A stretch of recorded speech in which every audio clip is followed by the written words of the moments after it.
আসসালামু আলাইকুম।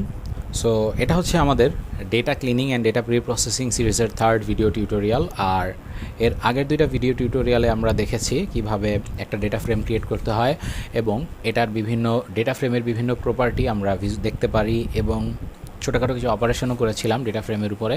সো আজকে আমরা ডেটাগুলোকে ভিজুয়ালাইজ করব, মানে ডেটাগুলোর ফিগার আমরা দেখব অ্যান্ড সেখান থেকে আমাদের টার্গেট হচ্ছে ডেটাগুলোকে ভিজুয়ালাইজ করে, মানে দেখে ডেটা পয়েন্টগুলোকে দেখে আমরা ইরর ডিটেক্ট করব। সো আমরা যে ডেটা সেটটা ইউজ করছিলাম সেই ডেটা সেটে অ্যাকচুয়ালি কোনো ইরর ছিল না, বাট আমি আপনাদেরকে দেখানোর সুবিধার জন্য পার্সোনালি কিছু ইরর ক্রিয়েট করেছি যাতে আমি এটা ডেমনস্ট্রেট করতে পারি আপনাদের সামনে।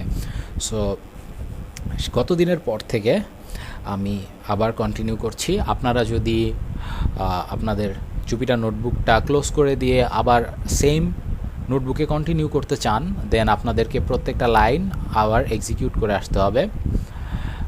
সো এরপর থেকে আমরা হচ্ছে কি আজকে স্টার্ট করব। সো আমাদের ফার্স্ট টার্গেটটা হচ্ছে আমরা কী কী ধরনের ডেটা ভিজুয়ালাইজ করতে পারি। সো ডেটা ভিজুয়ালাইজেশনের ক্ষেত্রে আমাদের কাছে অনেকগুলো অপশন আছে, যেমন একটা হচ্ছে বার প্লট, দেন আমরা দেখব হচ্ছে গিয়ে হিস্টোগ্রাম অ্যান্ড এরপর আমরা যেটা পাবো সেটা হচ্ছে গিয়ে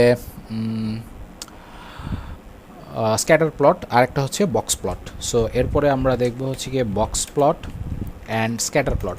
প্রত্যেকটারই কিছু নিজস্ব বৈশিষ্ট্য আছে এবং বৈশিষ্ট্যের কারণে একে অন্যের থেকে একটু আলাদা এবং প্রত্যেকের কিছু নিজস্ব আলাদা ফিচার্স বা ফাংশনালিটি আছে। সো এই কাজটা করার আগে, মানে ভিজুয়ালাইজ করার আগে, ভিজুয়ালাইজেশনের আমার আলাদা একটা টিউটোরিয়াল সিরিজই থাকবে যেখানে আমি আপনাদেরকে বিভিন্ন ডেটা ভিজুয়ালাইজ করার উপায়গুলো দেখাবো। বাট এখানে যেহেতু আমরা ডেটা ক্লিনিং নিয়ে কাজ করছি এবং এখানে ডেটা ভিজুয়ালাইজেশনের একটা খুব জরুরি একটা ভূমিকা আছে, সেহেতু এখানেও আমি কিছু ভিজুয়ালাইজেশন দেখাবো, বাট আমি খুব বেসিক লেভেলে যাব না। সো ডেটা ভিজুয়ালাইজ করার আগে আমাদেরকে ফার্স্টে একটা কাজ করতে হবে। সেই কাজটা হচ্ছে আমাদেরকে একটা লাইব্রেরি ইম্পোর্ট করতে হবে। সো আমি এখানে এক্সিকিউট করব import matplotlib dot pyplot as plt। So আমি matplotlib dot pyplot as plt standard alliance দিয়ে এটাকে আমি ইম্পোর্ট করে নিলাম। ওকে, ইম্পোর্ট করা শেষ।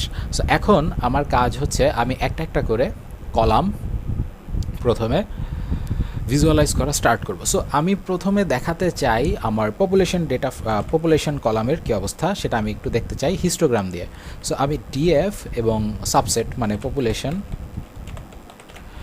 নিলাম, দেন আমি এখান থেকে এটাকে প্লট নামে একটা মেথড কল করব।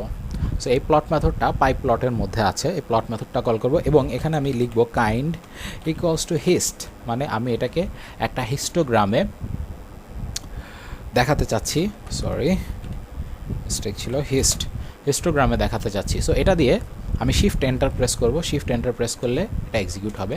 বাট আপনি দেখতে পেলেন যে এটা এক্সিকিউট হলো ঠিকই, কিন্তু কিছু দেখাচ্ছে না। সো কি করলে দেখাবে? সো আমরা একটা রেফারেন্স ক্রিয়েট করেছিলাম matplotlib ডট pyplot-এর। সো এখন আমাদেরকে যেটা করতে হবে সেটা হচ্ছে plt ডট শো, এটাকে কল করতে হবে। সো এটাকে কল করে যখন আমি শিফট চেপে ধরে এন্টার প্রেস করছি, সো আপনারা দেখতে পাচ্ছেন এখানে ডেটা ভিজুয়ালাইজ হচ্ছে। সো ডেটা ভিজুয়ালাইজের আমি এটাকে একটু জুম করি, জুম করলে আরেকটু ক্লিয়ার হবে বিষয়টা এখানে কী হচ্ছে। সো আমি যখন এই আমার পপুলেশনগুলোকে এখানে ভিজুয়ালাইজ করলাম, সো এখানে দেখাচ্ছে ফ্রিকোয়েন্সি। সো আমার টোটাল ডেটা ছিল 161টা, সরি 162টা, 0 থেকে 161 পর্যন্ত। সো এখানে আপনারা দেখতে পাচ্ছেন যে এখানে একটা কমন ডেটা গ্রুপ যেটার রেঞ্জ হচ্ছে 0.0 থেকে 0.3 পর্যন্ত, 0.3 পর্যন্ত একটা কমন ডেটা গ্রুপ। কিন্তু এখানে আবার একটা গ্রুপ দেখা যাচ্ছে। সো এই গ্রুপটা আসলে কি? এই গ্রুপটাকে নিয়ে আমাদের একটু ফার্দার ইনভেস্টিগেশন করতে হবে, কারণ এখানে একটা এরর থাকার পসিবিলিটি আছে। সো যেহেতু আমরা এই লাইনটা এক্সিকিউট করেছি, সো আমরা এখানে একটু চেঞ্জ করব, সেটা হচ্ছে আমরা হিস্টোগ্রামের টাইপটায় একটু পরিবর্তন নিয়ে আসবো। সো আমি যেটা করব সেটা হচ্ছে এখানে আমি কাইন্ড দিলাম হিস্টোগ্রাম, আর আমরা জানি যে আমাদের গ্রাফে দুইটা অ্যাক্সিস থাকে, একটা হচ্ছে ওয়াই অ্যাক্সিস আর একটা হচ্ছে এক্স অ্যাক্সিস। সো আমি এই এক্স অ্যাক্সিসের ভ্যালুটা আসলে বুঝতে পারছি না, 0.0, 0.2, 0.4 দিয়ে আসলে কী বোঝাচ্ছে আমি এটা বুঝতে পারছি না। সো আমি এটাকে 10-এর পাওয়ারে নিয়ে যাব, 10 to the power something, so that will be much easier for me. So আমি যেটা করব, এখানে log x equals to parameter দিব ট্রু। সো এটা যখন আমি প্যারামিটার দিয়ে শিফট এন্টার দিলাম, দেন আবার একটা নতুন প্লট ক্রিয়েট হলো, অ্যান্ড আমি দেন যখন পিএলটি ডট শোকে কল করলাম, সো এখন আমার ডেটা ভিজুয়ালাইজ যে গ্রাফটা এলো, হিস্টোগ্রামটা এলো, এটা আগের থেকে কিন্তু ভিন্ন এবং অনেকটাই ভিন্ন। সো এখন আমরা একটু অন্যরকমভাবে দেখতে পাচ্ছি যে আমাদের 10 টু দি পাওয়ার 5 থেকে 10 টু দি পাওয়ার 8 পর্যন্ত একটা data group, and 10 to the power 9-এ গিয়ে আরেকটা ডেটা গ্রুপ। সো আমরা বুঝতে পারতেছি যে এখানে 10 টু দি পাওয়ার 9, অর্থাৎ আমরা কাজ করছি পপুলেশন নিয়ে। সো 10 টু দি পাওয়ার 9 মানে হচ্ছে 1 বিলিয়ন। সো 2012 সালে, না 1 বিলিয়ন না, সরি 10 বিলিয়ন। সো আমাদের এখানে 10 বিলিয়ন পপুলেশনের একটা কান্ট্রি আছে, কিন্তু এটা কাইন্ড অফ অসম্ভব। সো আমাদেরকে ফার্স্ট অফ অল ডিটেক্ট করতে হবে যে এই 10 বিলিয়ন বেসড কান্ট্রি কোনগুলো। সো আমরা অ্যাট ফার্স্ট দেখতে চাচ্ছি যে 10 টু দি পাওয়ার 8-এর উপরে কারা আছে, 10 টু দি পাওয়ার 8 পপুলেশন নিয়ে আসলে কারা আছে। সো এটা করার জন্য আমি একটা সাবসেট ক্রিয়েট করব ডেটা ফ্রেমের ডিএফ। দেন আমি এর মধ্যে ডিএফ আমি কাজ করছি পপুলেশনকে নিয়ে। সো আমি এখানে পপুলেশন অ্যান্ড আমি দেখতে চাচ্ছি 10 টু দি পাওয়ার 8-এর চেয়ে বড় কারা আছে। সো 10, 4টা, 5, 6, 7, 8। সো এটা দিয়ে আমি শিফট চেপে ধরে এন্টার প্রেস করলাম। সো এখানে আমরা দেখতে পাচ্ছি কোন কোন কান্ট্রির জনসংখ্যা বিলিয়নের ঘরে। সো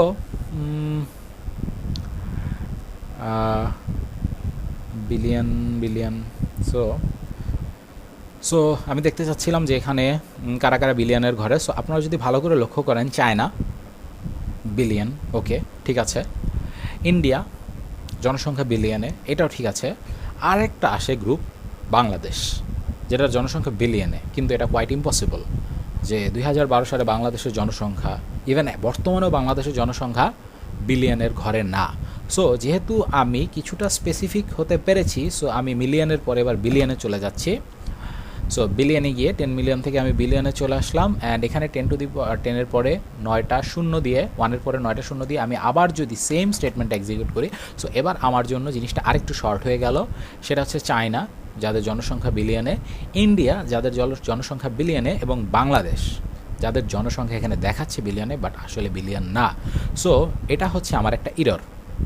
এখানে লক্ষ্য রাখতে হবে এই 3জনই হচ্ছে আউটলায়ার। এই 3জনের ভ্যালু অন্যান্য কান্ট্রির ভ্যালুগুলো থেকে পপুলেশনের ভ্যালু চেয়ে অনেক বেশি। সো এরা হচ্ছে কি আউটলায়ার এবং kind of bad data point. So এই ডেটা পয়েন্টগুলোর মধ্যে 2টা ইন্ডিয়া আর চায়নার পপুলেশন হচ্ছে ভ্যালিড, বাট বাংলাদেশেরটা হচ্ছে ইরর। সো দেখাই যাচ্ছে আমরা ভিজুয়ালাইজ করে কিভাবে ইররটাকে ডিটেক্ট করতে পারলাম। অ্যান্ড এরপরে আমরা সেকেন্ড পার্টে যেটা দেখব সেটা হচ্ছে বক্স প্লট। সো আমরা ডেটা ফ্রেমটাকে বক্স প্লট করতে চাই। সো বক্স প্লট করলে আমরা বক্স প্লটের মধ্যে আবার বক্স প্লটের একটা রেঞ্জ আছে, যেটা আপনাকে মিনিমাম থেকে ম্যাক্সিমাম রেঞ্জের মধ্যে দেখাবে, এবং আউটলায়ারগুলোকে সে এক্সক্লুড করে দেখাবে। সো আমরা ডিএফ ডট বক্স প্লটকে এখানে কল করব, অ্যান্ড এটার মধ্যে আমরা কোন কলামটাকে দেখাতে চাই, আমরা দেখাতে চাই পপুলেশন কলামটাকে, পপুলেশন, অ্যান্ড কোন কলামের পার্সপেক্টিভে। সো আমরা বাই দিচ্ছি, বাই নামে একটা সেকেন্ড প্যারামিটার দিচ্ছি যে আমরা কোন তার পার্সপেক্টিভে দেখাবো। সো আমি কন্টিনেন্টের পার্সপেক্টিভে দেখাচ্ছি। আমাদের কন্টিনেন্ট নামে যে কলামটা ছিল, মানে কোন মহাদেশ, এটার পার্সপেক্টিভে আমি এখানে একটা ক্রিয়েট করলাম। Okay, so DF box plot column হচ্ছে গিয়ে পপুলেশন, অ্যান্ড বাই হচ্ছে গিয়ে কন্টিনেন্ট। এটা দিয়ে আমি শিফট এন্টার দিলাম। ওকে, হোয়াট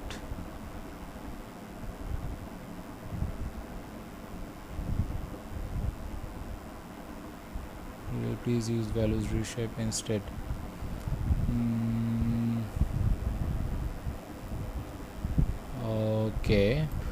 ওকে, সো আমরা হচ্ছে একটা বক্স প্লট ক্রিয়েট করলাম যেখানে কলাম হচ্ছে পপুলেশন অ্যান্ড বাই হচ্ছে কন্টিনেন্ট। সো এখানে একটা ইরর দিচ্ছে, ইররটা নিয়ে আপাতত মাথা ঘামানোর কিছু দরকার নাই। এটা হচ্ছে একটা ফিউচার ওয়ার্নিং, এবং যেহেতু এটা সাকসেসফুলি এক্সিকিউট হয়েছে, আমরা এই ওয়ার্নিংটা নিয়ে আপাতত কোনো কাজ করছি না। সো আমাদের বক্স প্লটটা হয়েছে। এখন বক্স প্লটটা দেখাচ্ছে না, সো দেখানোর জন্য সেম কাজ করতে হবে আমাদেরকে পিএলটি ডট শোতে আসতে হবে। সো আমরা যখন প্লট শোতে দিচ্ছি, সো আমি এটাকে একটু জুম করি, বেশি জুম হয়ে গেল,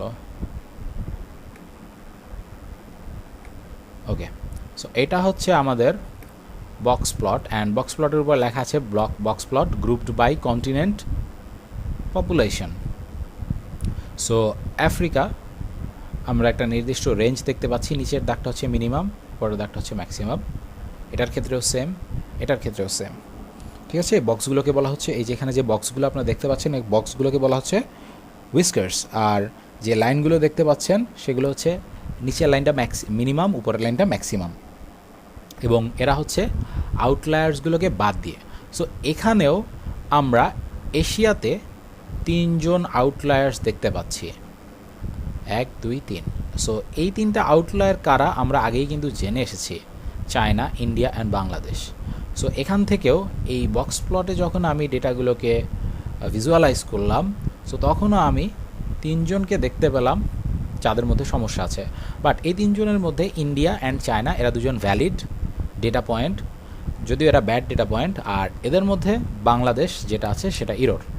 সো এটাও একটা ভালো উপায় আপনার যদি ডেটা ভিজুয়ালাইজ করে ডেটা দেখতে চান, ডেটাগুলো কী অবস্থায় আছে সেটা। সো এরপরে যেটা আসবে সেটা হচ্ছে আমাদের scatter plot. So scatter plot দুইটা নিউমেরিক ভ্যারিয়েবলের মধ্যে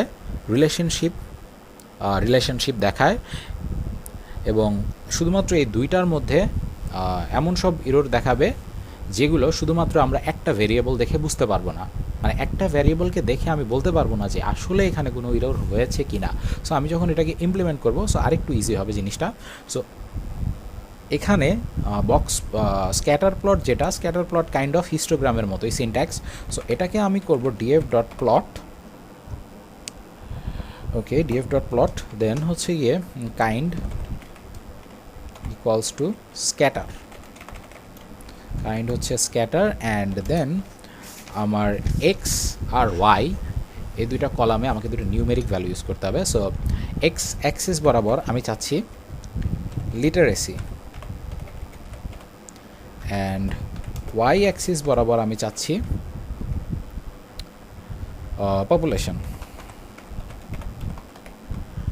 ওকে, সো এটা দিয়ে ফার্স্টে আমি কি করলাম, ওকে দেয়ার ইজ এ এরর, একটু চেক করতে হবে।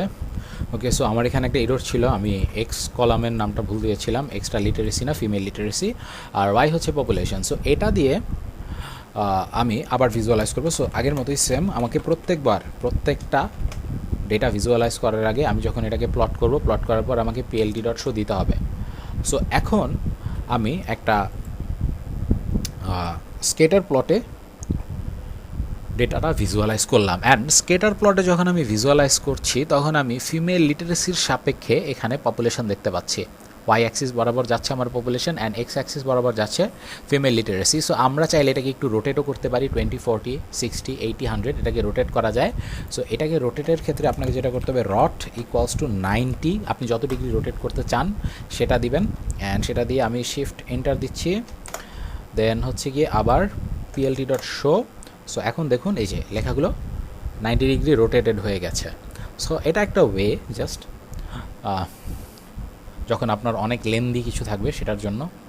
সো এখানেও আমরা দেখতে পাচ্ছি যে আমাদের 3টা পয়েন্ট সবার থেকে আলাদা, কমন যে একটা রেঞ্জ, সেই রেঞ্জের বাইরে তারা আছে। সো এরা হচ্ছে আউটলায়ার্স। সো স্ক্যাটার প্লট দিয়েও আমরা ডিটেক্ট করতে পারি যে আমাদের ডেটার মধ্যে কোনো আউটলায়ার আছে কিনা।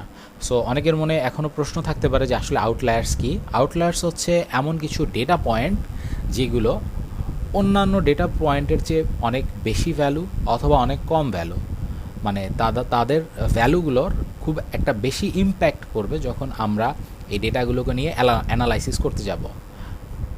ওকে, সো এর মধ্যে এই ব্যাড ডেটা পয়েন্টগুলোর মধ্যে কিছু কিছু থাকবে ভ্যালিড আর কিছু কিছু থাকবে ইরর। সো এই ইররগুলো আমরা ভিজুয়ালাইজ করলে আমাদের জন্য খুবই সহজ হয়ে যাবে ডিটেক্ট করতে পারা, এবং এখান থেকে আমরা রেঞ্জটাও পেয়ে যাচ্ছি। সো রেঞ্জটা যখন পেয়ে যাচ্ছি তখন আমি আগে যেরকম দেখিয়েছি যে আমি ডিএফ পপুলেশন 1 বিলিয়নের চেয়ে বড় কারা আছে, সো আমি যেহেতু জানি যে আমার পপুলেশন রেঞ্জের বাইরে চলে যাচ্ছে পপুলেশনটা, সো আমি এখানে পপুলেশনটা ওই রেঞ্জটা দিয়ে চেক করে সহজেই বের করে ফেলতে পারছি যে 3 কালপ্রিট কারা। এখানে যে 3 জন কালপ্রিটকে দেখা যাচ্ছে, এই 3 কালপ্রিট আসলে কারা সেটা আমি খুঁজে বের করলাম এবং বের করে বুঝতে পারলাম যে China and India valid, but বাংলাদেশটা ছিল ইনভ্যালিড। সো এখন আমাকে স্টেপ নিতে হবে আমি কিভাবে এগুলোকে ঠিক করতে পারি। সো ভিজুয়ালাইজেশনের বেসিক পার্টটা এই পর্যন্তই। সো আপনারা চাইলে বিভিন্ন রো কলামকে ভিজুয়ালাইজ করে দেখতে পারেন। আর আমি যে ডেটা সেটের লিঙ্কটা আপনাদেরকে দিয়েছি সেই ডেটা সেটে কোনো ইরোর নেই, সেটা একটা ভ্যালিড এবং error free data set, but সুবিধার খাতিরে আমি কিছু কিছু ইরোর ক্রিয়েট করে আমার এখানে দেখাচ্ছি। সো আপনারা চাইলে এরকম ছোটোখাটো কিছু ইরোর ক্রিয়েট করে আলাদা করে ট্রাই করতে পারেন। আর আপনারা যখন ট্রাই করবেন, ট্রাই করার পরে আপনারা চাইলে আপনাদের যে জুপিটার নোটবুকের যে IPyNB ফাইলটা আছে সেটা গিটহাবে আপলোড দিয়ে আমাকে দেখাতে পারেন আপনাদের কীরকম আউটপুট আসছে।